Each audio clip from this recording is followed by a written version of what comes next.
Vamos ler então, Romanos 10, a partir do 1. Irmãos, o desejo do meu coração e a minha súplica a Deus em favor de Israel é que ele seja salvo, porque posso testemunhar de que eles têm zelo por Deus, mas não com entendimento. Pois, não reconhecendo a justiça de Deus e procurando estabelecer a sua própria, não se sujeitaram à justiça de Deus, pois Cristo é o fim da lei para a justificação de todo aquele que crê. Pai amado, oramos a Ti mais uma vez, clamamos a Ti, Senhor, concede-nos a graça de compreendermos o que o apóstolo escreveu nesse texto, a Tua palavra, que foi útil para o tempo dele, e é viva e eficaz, e muito útil para as nossas vidas hoje também.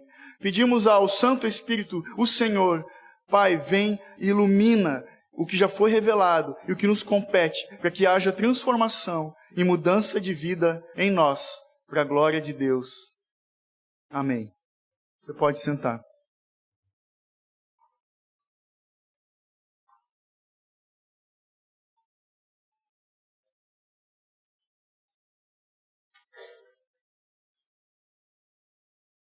Você que tem nos acompanhado nessa bendita viagem na carta aos Romanos, sabe que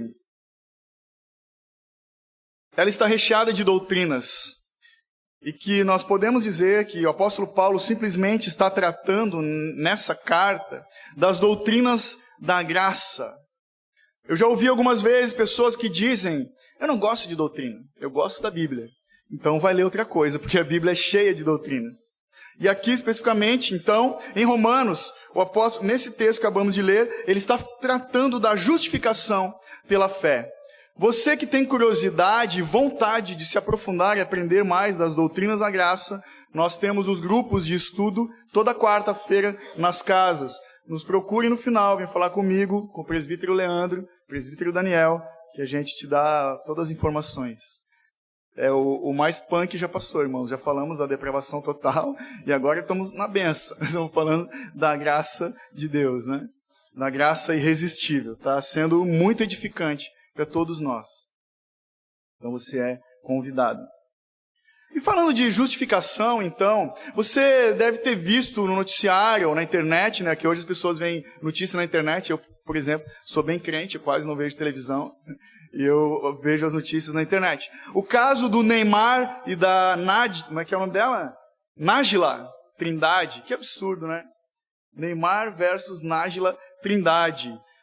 E talvez você tenha se questionado, assim como eu, qual dos dois é o culpado? Quem é o culpado dessa história? É o Neymar? É ela? Poxa, que dilema, cara, é muito fácil de resolver. A minha mãe, na minha infância, já dizia que quando um não quer, dois não fazem. Então, na verdade, os dois são culpados. Não é verdade? Está todo mundo ligado a essa notícia aí? Né? Bateu, não bateu? Foi ou não foi? Os dois são culpados. E pensando nessa parafernália, nessa notícia, é ridículo, os dois têm o rabo preso. Né?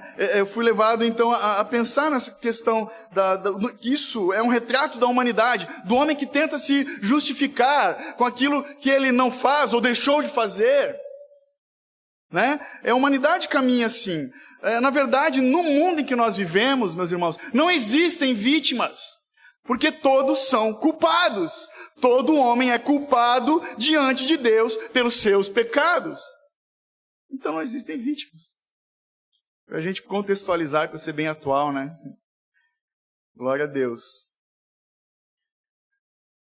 Vamos fazer, então, rapidamente, uma recapitulação de Romanos, para você que está chegando agora, para nós nos situarmos, para você ver e se apaixonar ainda mais pelo apóstolo Paulo, assim como eu, a mente sistemática que esse homem de Deus tinha. Porque nós estamos, então, entrando agora no capítulo 9, o 10 e o 11, é a quarta grande divisão da carta dos Romanos, aos Romanos. A primeira divisão, Nós vimos no capítulo 1, 2 e 3, Paulo trata da condenação. Ele fala da perdição de toda a raça humana. Ele falou no capítulo 1 da condenação dos gentios, no capítulo 2 da condenação dos judeus, e no capítulo 3 falou que todos estão condenados, todos os homens são culpados diante de Deus. Por isso que eu fiz essa introdução. Mas na segunda divisão, ele tratou da propiciação, ou seja, o preço que foi pago pelos nossos pecados em Jesus.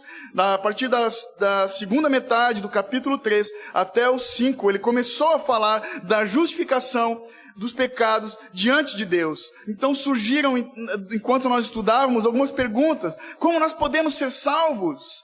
Mediante a fé em Jesus Cristo. É a resposta. Salvação pela fé. Deus perdoa, nós vimos então no capítulo 5, perdoa e justifica todo o pecador.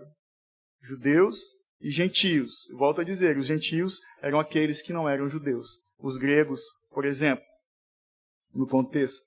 Então só há perdão dos pecados através de Jesus, pelo sacrifício vicário do Cordeiro de Deus, que foi feito na cruz do Calvário. A terceira divisão de Romanos fala da santificação. E nós vemos isso nos capítulos 6, 7 e 8. Ou seja, como aqueles que são justificados por Deus devem se portar.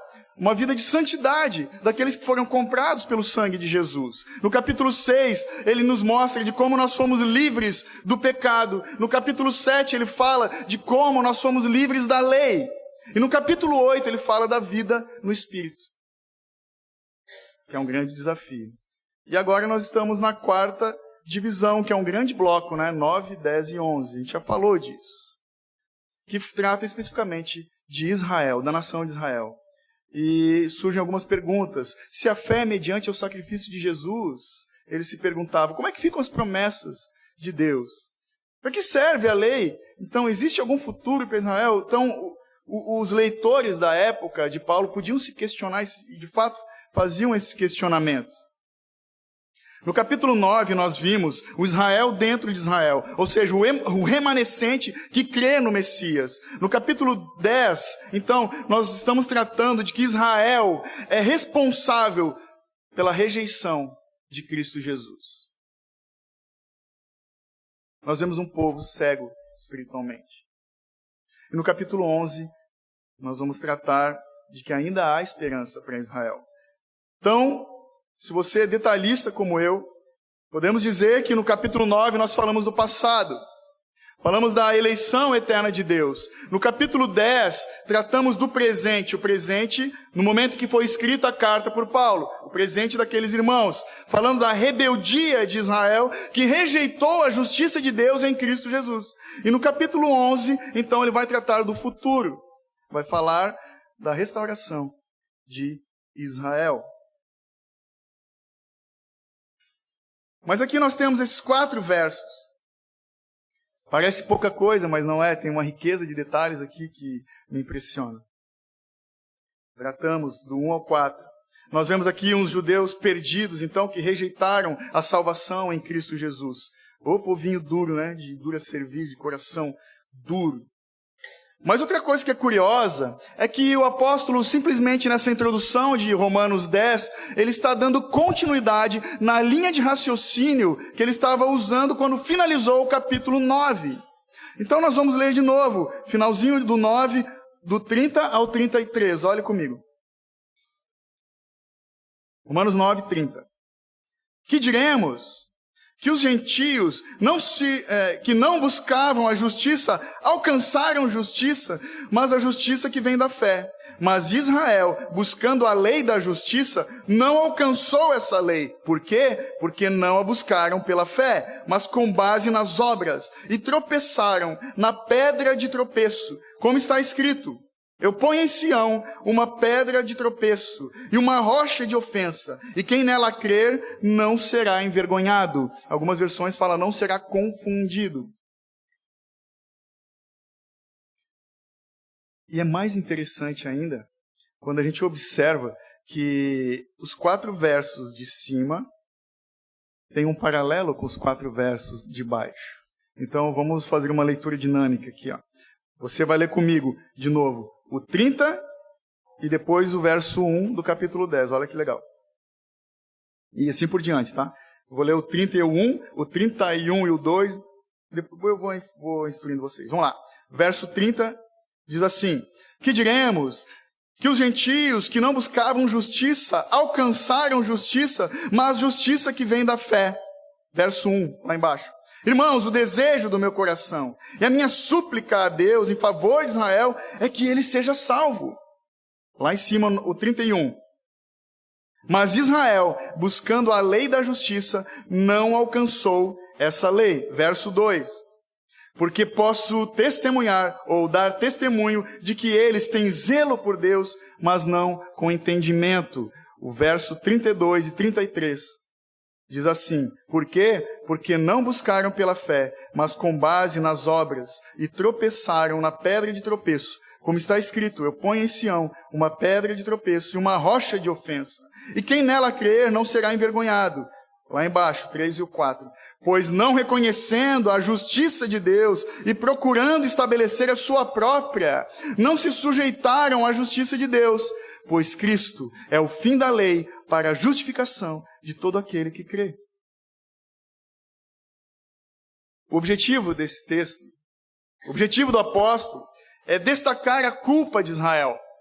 Tratamos anteriormente da soberania de Deus, mas falamos agora da responsabilidade dos homens que rejeitam o Messias. E é por isso que Deus rejeitou Israel, porque esse povo rejeitou o Messias. Por isso está escrito, por isso ele trouxe lá de Isaías, quando ele fala: ponho em Sião uma pedra de tropeço, uma rocha de ofensa. Ele está citando Isaías 28, 16. Quem é essa rocha, irmãos? Quem é essa pedra? É o próprio Cristo, a rocha inabalável de Deus.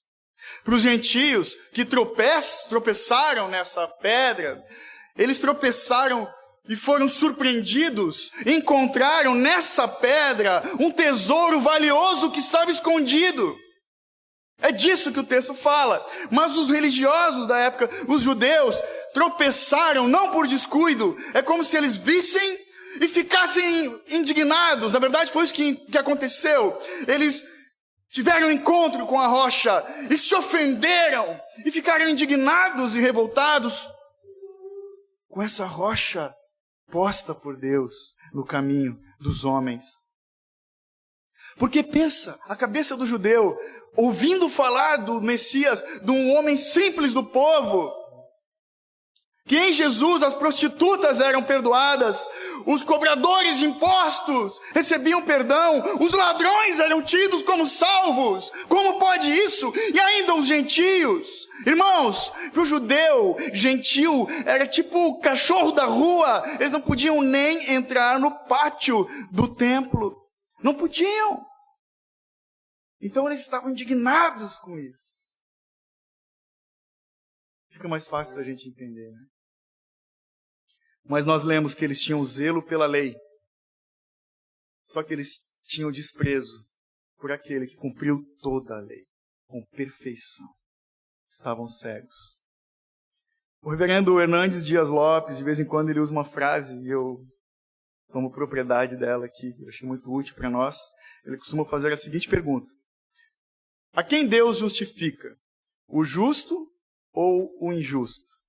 Aí você responde: o injusto, na verdade. Aí ele continua: é justo, o Deus justo, justificar o injusto? Por que ele faz essa pergunta? Para nós meditarmos a respeito da nossa justiça. A nossa justiça, irmãos, é totalmente diferente da justiça de Deus. Ela é manchada, ela é corrupta. A Bíblia diz que a justiça do homem é como trapos de imundícia. E para você que não está ligado do que isso significa, na época, eram os panos que as mulheres menstruadas usavam. Era o absorvente da época. Pensa, quem é que teria o orgulho de encher um saco de lixo de absorvente e botar no meio da sala? Olha o que eu fiz. Ninguém. A justiça do homem se compara a isso. Algo do que não devemos nos orgulhar.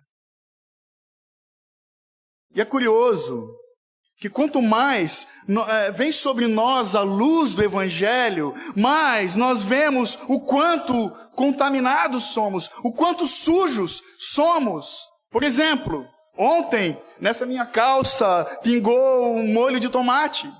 Aí eu limpei e tal, estou usando ela de novo, eu tinha planejado o look do dia. E você não consegue ver a mancha. Mas se eu for bem na luz e você chegar mais perto, e quanto mais luz tiver, você vê que ele tem uma entende? Assim nós somos diante de Deus. Quanto mais perto da luz, a nossa sujeira aparece. E nós já falamos outras vezes, mas para lembrar que o papel da lei não é nos salvar. O papel da lei é apontar os nossos pecados. Eu costumo dizer que a lei nos coloca numa sinuca de bico. E é isso que ela faz mesmo, porque a lei, além de mostrar os nossos pecados, ela aponta a Cristo Jesus, a salvação, o único caminho, só em Jesus. Ela é como um guia, é como um pedagogo que nos conduz pela mão até Cristo, o justificador. Esse é o papel da lei. Por isso Paulo fala em outro momento, você já leu comigo, que a lei é boa, ela é agradável, ela é espiritual. Nós vemos então aqui, para a gente, se fosse tentar resumir o que se tratam esses 4 versos, um embate da religião verdadeira versus a religiosidade. Então vamos por partes. O verso 1 e 2, vamos ler de novo, do capítulo 10, diz assim: Irmãos, o desejo do meu coração e a minha súplica a Deus em favor de Israel é que ele seja salvo. E o 2, porque posso testemunhar, dar testemunho, em algumas versões, de que eles têm zelo por Deus, mas não com entendimento. Para quem não está ligado, eu estou lendo na versão Almeida século 21. Nós vemos nesses 2 versos a atitude de Paulo e a atitude dos judeus. Um zelo sem entendimento da parte dos judeus. Mas nós vemos o apóstolo Paulo que ora, que intercede, que suplica por esse povo. Ele intercede pela salvação dos judeus, desses que estavam perdidos, daqueles que tinham tropeçado na pedra de ofensa, na pedra de tropeço. Como nós lemos no verso 33 do 9. E no 2 a gente vê que eles tinham um zelo, mas um gelo também, irmãos, é verdade. Eles tinham um coração de pedra, Tinham um zelo sem entendimento, sem compreensão da profundidade, da simplicidade, da singeleza do Evangelho, mas do poder de Deus em Cristo Jesus. Então eles buscavam chegar a Deus pelas suas obras, e não pela fé. Rejeitaram o caminho que Deus estabeleceu e trilharam o caminho para eles mesmos. Rejeitaram a mensagem da cruz. E a Bíblia nos fala que essa mensagem da cruz para os perdidos é loucura, mas para aqueles que estão sendo salvos é poder de Deus. E o que quer dizer isso? Que o Evangelho, sim, ele nos confronta e ele nos conforta somente em Cristo Jesus. Então, permita-se ser confrontado com o Evangelho. Que é apanhando que a gente cresce, irmão. É caindo de bicicleta, que a gente vai ficando bom. O apóstolo Paulo suplicava. A súplica é diferente, de uma oração. Pai, abençoa, obrigado pelo anime. Não, ele suplicava diante de Deus. E você já viu isso conosco lá no capítulo 9. Volta um pouquinho, os versos 2 e 3 de Romanos 9.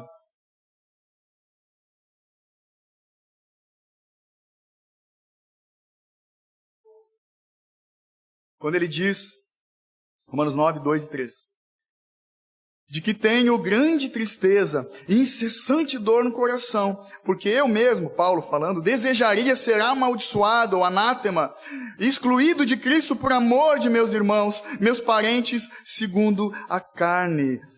Lembra, ele estava falando que se possível fosse ser apartado de Cristo, ele preferia ir para o inferno, para que os compatriotas dele fossem salvos. Porque ele conhecia bem essa gente. ele já tinha sido exatamente como eles foram. Um zelo sem sentido, né? Mas Paulo reconhecia a sinceridade deles, né? Mas o que salva não é a sinceridade. Porque uma pessoa pode ter fé, devoção, numa doutrina que não é de Deus, e ela não vai ser salva. O que salva é a verdade. Conhecereis a verdade, e a verdade vos libertará. Então, se alguém é sincero, tem sinceridade diante do erro, ele vai ser condenado, igual a um incrédulo. Não adianta apoiar a nossa fé naquilo que não é palavra de Deus, naquilo que não procede de Deus. Porque existem muitas pessoas assim, aqueles que com sinceridade sobem a escada da matriz de joelho, aqueles que com sinceridade pagam R$100 numa caneta ungida, aqueles que com sinceridade colocam um copo d'água na frente da TV, aqueles que com sinceridade idolatram pastores como papas intocáveis, aqueles que com sinceridade dão razão para qualquer vento de doutrina, mas não investem tempo meditando, estudando as Escrituras, buscando a verdade na palavra de Deus, estão condenados. Estão no engano, mas estão condenados. Então, quando Paulo fala que eu posso testemunhar, ou eu dou testemunho, né, como dizem algumas versões, ele está falando que ele era desses judeus extremamente zelosos pela lei de Deus, que vivia no engano, quando ele seguia uma falsa religião, quando ele se apoiava a sua fé em obras, em méritos, e não no sacrifício de Jesus.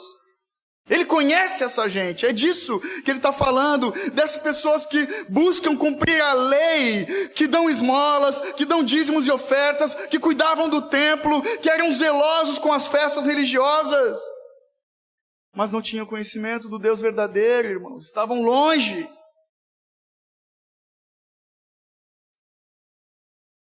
Apoiavam sim a sua fé em méritos de homens, não no que Deus fez por eles. Infelizmente, hoje não é tão diferente assim. A Bíblia continua atual e não há nada de novo debaixo do sol. E os homens continuam cometendo os mesmos pecados. Leia o verso 3 comigo. Diz Paulo então: pois, não reconhecendo a justiça de Deus e procurando estabelecer a sua própria, não se sujeitaram à justiça de Deus. Ele está explicando a falta de entendimento deles. Deus já havia estabelecido o meio para o perdão dos pecados, a fé no Messias, aquele que foi anunciado pelos profetas. Eles já tinham ouvido falar e não reconheceram, não deram crédito. Emanuel, Deus entre os homens, passou batido. Mas por quê? E como eles não reconheciam, então? Porque eles tentavam estabelecer a sua justiça própria, ao invés de reconhecer a justiça de Deus. Eles preferiram se justificar pelas coisas que faziam, pelos seus méritos.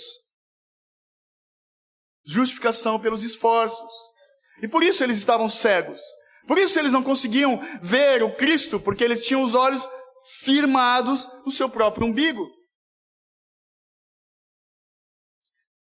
Isso é a tal da meritocracia, né? Ou a gente podia apelidar, como disse o reverendo Augusto Nicodemos, achei isso tão legal, a teologia do para-choque de caminhão, né? Que diz assim no para-choque do caminhão: faz por ti que eu te ajudarei. Ou ao bom filho o pai ajuda. Tá? Vamos dar uma forcinha. Faz aí, filhão, daí eu vou te ajudar. É como se o Mateus não está aqui, vou usar o exemplo dele. Samuel, então. Como se o cara daqui a pouco vai terminar o ensino médio e vai para a faculdade. Falei, velho, vamos ver. Depende da faculdade que tu escolher, como é que foram as notas, aí eu vou dizer, pô, esse é meu filho. Não, cara, ele é meu filho, não precisa fazer nada para me agradar. Entendeu?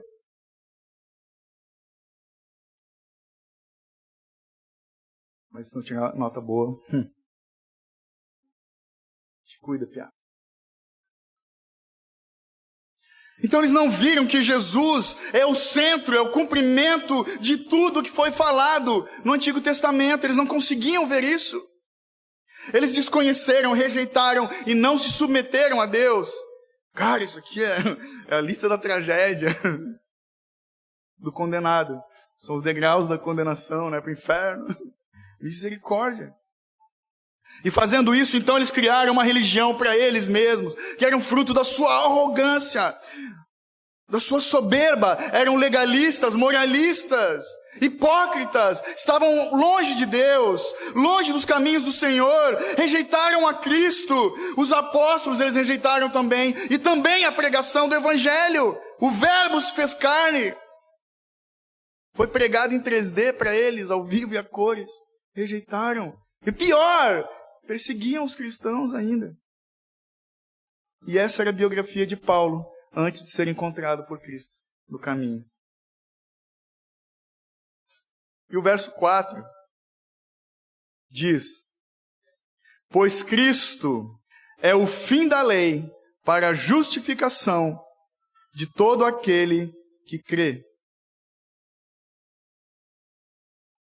O fim da lei. O apóstolo Paulo está voltando no antigo dilema, né, que ele citou lá em Romanos 3, no verso 21. A justiça pela lei e a justiça pela fé. E você que nos acompanhou desde o começo pode se lembrar. Irmãos, infelizmente nós não temos todas as ministrações de Romanos no YouTube. A gente começou a filmar a partir do 7. Romanos 7. Mas está lá, você tem curiosidade, vá no nosso canal, inscreva-se, comente. Não posso falar joinha, né? Dá um like, é isso? Dá um like. Ou não, manda uns tomates lá, vem conversar com a gente. Mas aqui no 4, então, Paulo diz que Cristo é o fim da lei para a justificação de todo aquele que crê. É o caminho, o único caminho. Jesus. Ele é o fim da lei. Foi feito justiça para a justificação de todo aquele que crê em Jesus. Mas alguns estudiosos têm um pouco de... Uns puxam para um lado, outros para o outro. Por quê? Quando fala do fim, tem aqueles que entendem que a palavra fim aqui significa o alvo. E outros dizem que é o término. Então, para a gente chegar num consenso, um completa o outro. Jesus é o alvo da lei, Jesus é o término da lei, o cumprimento da lei. Porque sendo Jesus o alvo, a lei, como eu já falei, ela sempre aponta para Cristo. O propósito da lei é Jesus, o objetivo da lei é Cristo. E todo cristão que busca a maturidade deve caminhar para Cristo Jesus, deve buscar a semelhança de Cristo, deve clamar por misericórdia ao Espírito Santo, como o apóstolo também fez. Prossigo para o alvo da soberana vocação, mas antes ele falou, deixando para trás as coisas de menino. Prossigo para o alvo. Jesus é o alvo.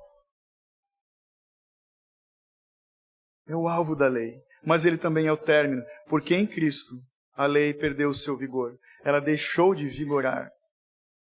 Porque Jesus satisfez tudo o que a lei exigia. Quando Cristo veio, ele cumpriu completamente a lei de Deus. Depois de Jesus, como eu já falei, a lei não tem vigor. Vamos abrir um parênteses. A lei de Moisés, a lei moral do nosso coração, continua valendo, porque é o Espírito Santo quem nos convence do pecado, da justiça e do juízo. Não quer dizer que agora eu estou na graça. Tem uma galera aí que é da graça full, né? Pode tudo. Né? Como diz um amigo meu, falou uma piada infame, que ele ia montar um ministério, ia ter uma placa na fachada. Todas as coisas me são lícitas. 3 pontos. O verso fala depois, mas nem tudo me convém. Tem gente que pensa assim. Não estou mais debaixo da lei, irmão, estou na graça. Aí chuta o pau da barraca, faz um monte de burrada. Temos que prestar contas diante do Senhor. Quem é crente de verdade é conhecido pelo arrependimento, uma mudança de mente, uma mudança de atitude. Que ele cresça e que eu diminua. Que Jesus seja visto em nossas vidas, em nossas atitudes. Por isso caminhamos para o alvo. Amém? Então, assim, de uma forma prática, trazendo para nós aqui uma aplicação, esse texto nos chama, de fato, esses 4 versos, a uma reflexão, irmãos. Como eu já falei, da religiosidade versus a verdadeira religião.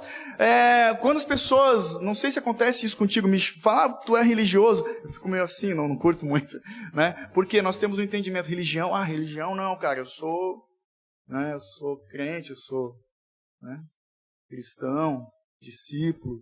Acontece que, infelizmente, em função desse oba-oba todo, a palavra religião veio se deteriorando. Na época dos puritanos era motivo de orgulho. Religião. Jonathan Edwards falava muito, né, religião, né, da piedade, dos piedosos. Porque a religião simplesmente é Deus se religando aos homens, né, trazendo os homens para si. Um relacionamento de intimidade, religar, né, é disso que fala. Hoje, quando a gente fala religião, na verdade, quando a gente tem um arrepio, é a religiosidade que é ruim.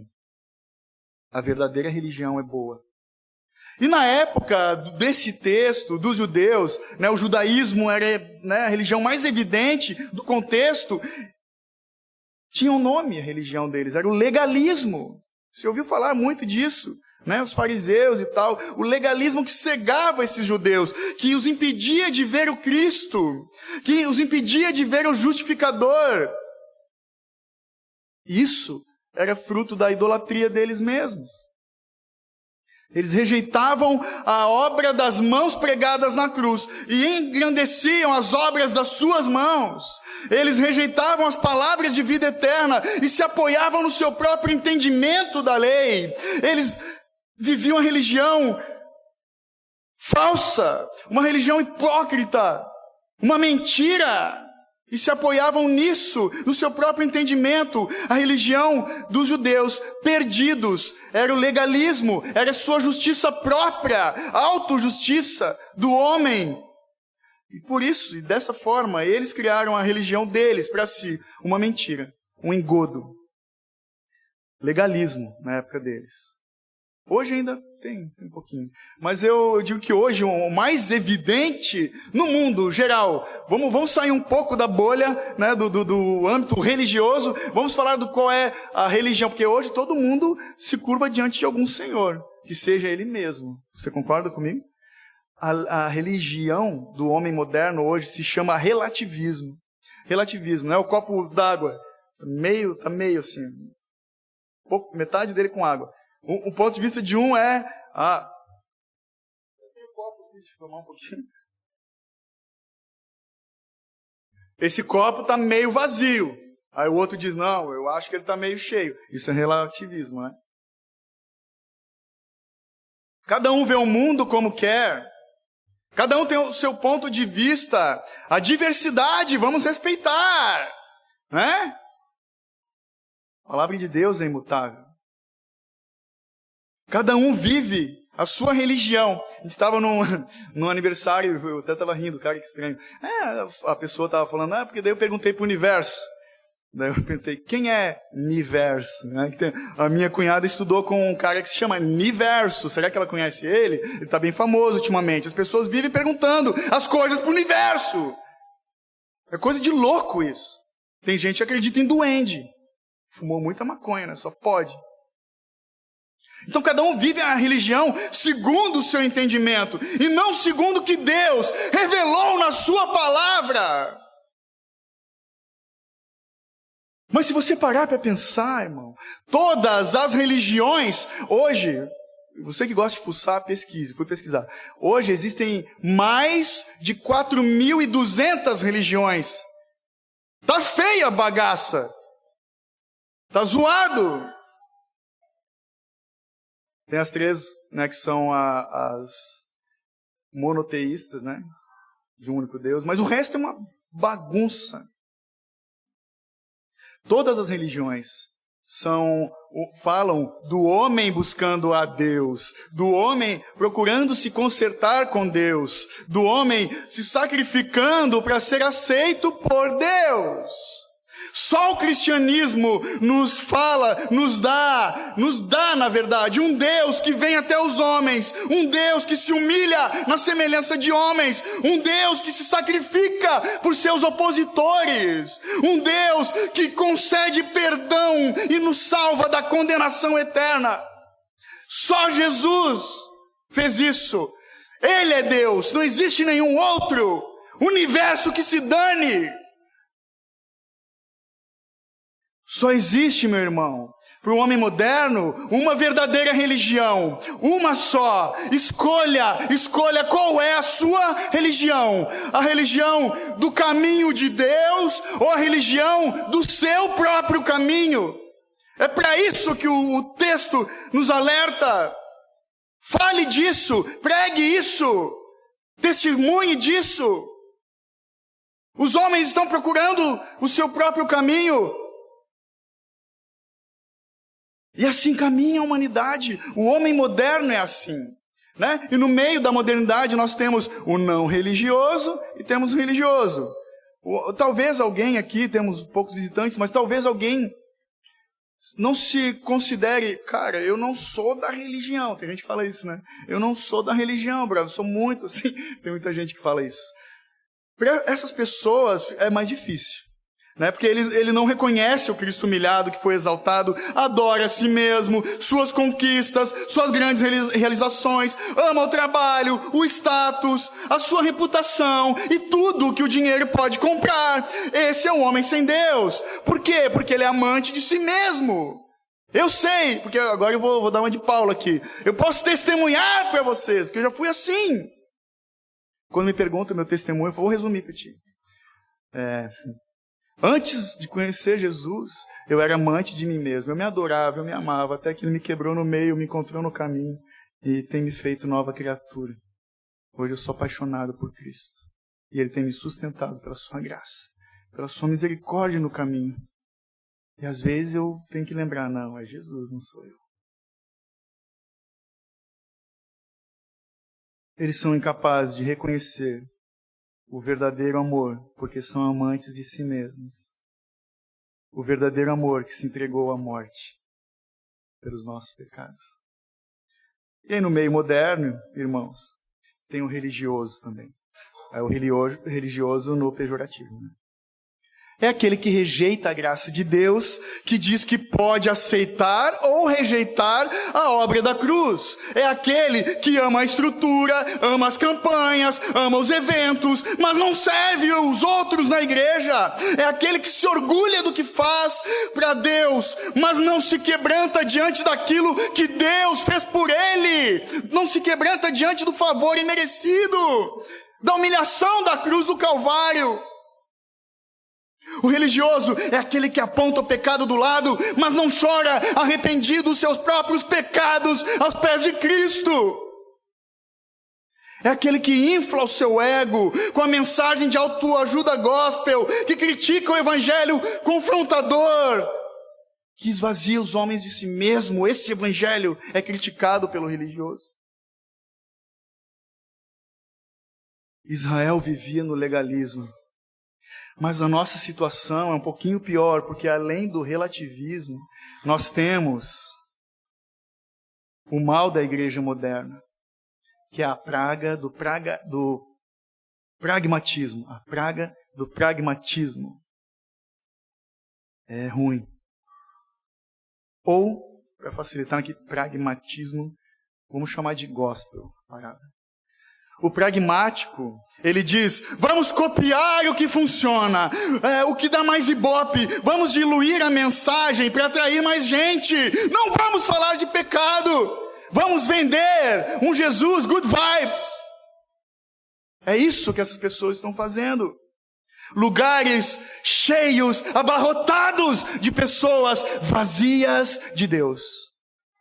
E eu tomo propriedade do que o pastor Renato Vargens postou esses dias, quando ele fala do pragmatismo. O pragmatismo transformou a pregação em palestra, a igreja em church, as missões em desafio radical, transformou o louvor em show, o evangelismo em balada gospel, o evangelho em autoajuda e o pastor em coach. É triste, mas é verdade. Nós vemos nesse texto, então, Paulo, a postura de um cristão autêntico. Vemos os religiosos, né? No texto, os religiosos são aqueles que não reconheceram a justiça de Deus. Estou recapitulando. Não se sujeitaram à justiça de Deus. Mas Paulo, o que ele fez? Apontou o dedo? Xingou? Chutou lata? Ficou com raiva? Não. Ele dobrou os joelhos. Ele suplicou por esses irmãos, por essa gente que ele conhecia. Ele se compadeceu.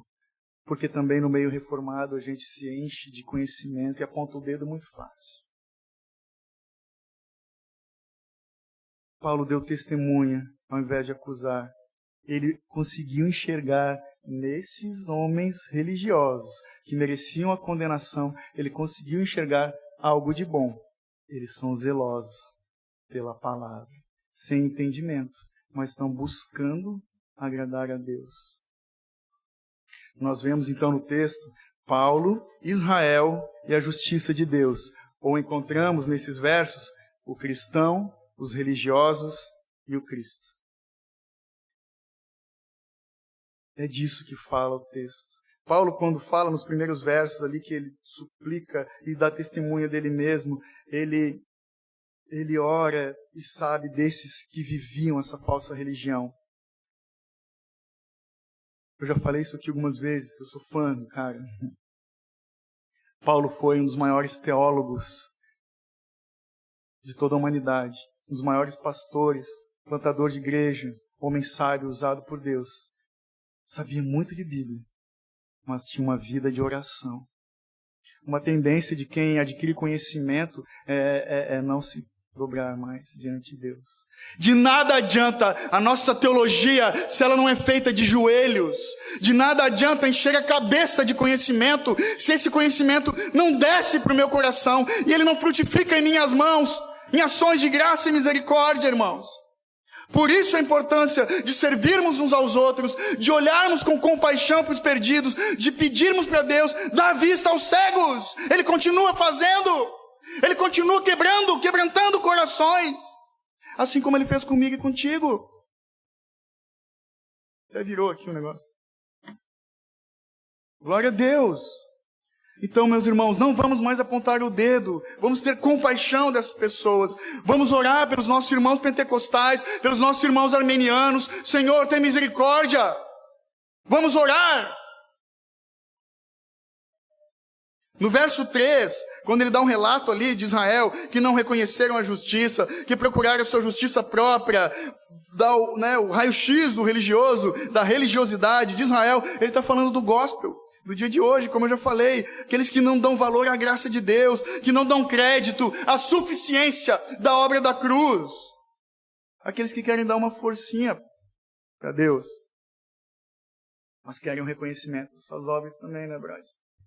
É o que eles fazem. Misericórdia. Vamos orar. O verso 4, então, quando ele fala, apresenta o Cristo, né? A justiça de Deus, ele mostra, então, graças a Deus por Jesus. Senão a gente estava no mato. Ele aponta para o único caminho da salvação, que é Jesus. O caminho, a verdade e a vida. O autor e consumador da nossa fé. O único e definitivo sacrifício aceitável perante Deus. O Jesus, que é a justiça de Deus. O justo pelos injustos. O verbo que se fez carne. O Deus eterno que entrou no tempo. Aquele que preenche todas as coisas. Que se esvaziou de si mesmo, o Senhor do universo que se fez servo, o Deus perfeito que se fez homem, o bendito que se fez maldição, o Santo de Israel que se fez pecado por amor de nós, o autor da vida que morreu numa cruz. É para Ele que temos que olhar. Então esse texto chama a mim, chama a você para contemplarmos a cruz de Cristo. Eu já tenho falado disso. Contemplar é diferente de só olhar. Contemplar, meditar naquilo. Meditar na mensagem da cruz, no poder dessa mensagem, da cruz manchada de sangue vazia, do túmulo vazio. das mãos que foram perfuradas, dos pés rasgados na cruz do Calvário. Contemple a Cristo, meu irmão. Encontre Jesus na sua palavra. Se você tem dificuldade de ler, cara, fica mais difícil de caminhar. Porque se a palavra de Deus é lâmpada para os nossos pés, é luz para o caminho. Se você não lê, você está andando como cego, tateando. Conhece a história pela metade. Peça a Deus: Senhor, me dá prazer pela tua palavra, Deus. Porque a fé vem pelo ouvir da palavra de Deus, irmãos. Temos que deixar de ser religiosos. Temos que encontrar prazer na disciplina das coisas divinas. E por isso nós temos que começar depositando aos pés de Cristo os nossos pecados. Eu te conclamo a se arrepender dos teus pecados. Arrependa-se, meu irmão. Ore mais. Tenha compaixão. Ame as pessoas. Eu digo isso para ti. Eu falo para mim. E que temos que confiar mais. Descansando nos braços do nosso Salvador. Os braços de amor. Nos agradando dele. Mesmo quando tudo vai mal. E depois podemos compartilhar desse amor, indicando o caminho da salvação, ou seja, o perdão dos nossos pecados e a justificação que só encontramos em Jesus, para a glória de Deus. Amém. Aleluia.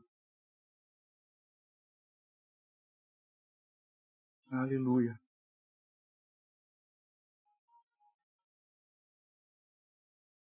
Aleluia.